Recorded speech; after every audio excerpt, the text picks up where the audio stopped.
High performers don't disengage loudly. Here are the 4 things that most leaders miss before they leave. I'm Conor Hughes. I am a SHRM Senior Certified Professional. I've been in HR for over 10 years, and my clients include some of the largest nonprofits in the US. By the end of this, you'll be able to recognize 4 early signals that an employee is about to leave, and I'll be able to provide you with some solutions on how to prevent this from happening. Participation shrinks before performance does. An employee who often is showing up at work and they're highly engaged, they're having one-on-one conversations with their manager, they're talking to their coworkers, they're excited about work, that is active participation, right? That participation is going to start to shrink from an employee who starts to be disengaged. Someone that could be an indicator that this employee might be looking for other work, or that could be an indicator that this employee is not happy with where they are right now.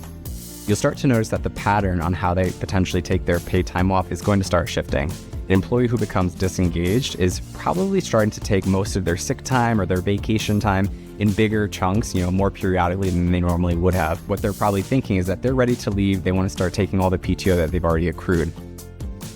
They stop asking about the future. So if you think of one of your highly engaged employees right now, they're probably having conversations with you about what is the team going to do next quarter, or how are we going to address this by the end of the year, or this project that we want to kick off, in the next 4 or 5 months' time, what are we going to do about it?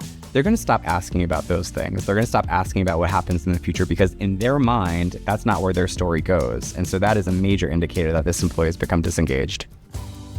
The 4th indicator is that the employee might start changing the way they use their language at work. You might start noticing that they're going to shift their language from we to I.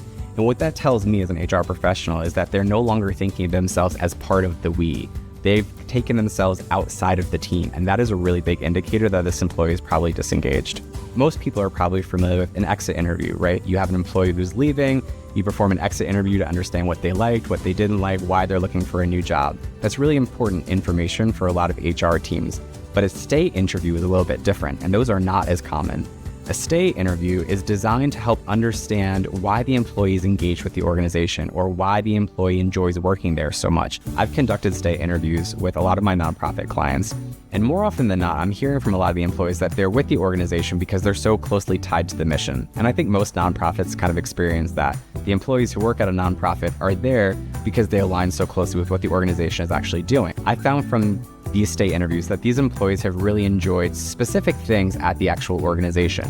For example, I did a stay interview with one employee who said that they loved the mission of the organization, but one of the other things they really enjoyed was the ability to be in the strategic decision-making space that the organization offers. So for me, this was telling me that they were really enjoying the professional development opportunities at this organization. If this is a high-performing person who I want to make sure that I retain and keep for the long run, I want to continue feeding them these professional development opportunities. So my one recommendation for you now is to spend some time this week, identify your highest performer, and schedule a call with them. Schedule that stay interview.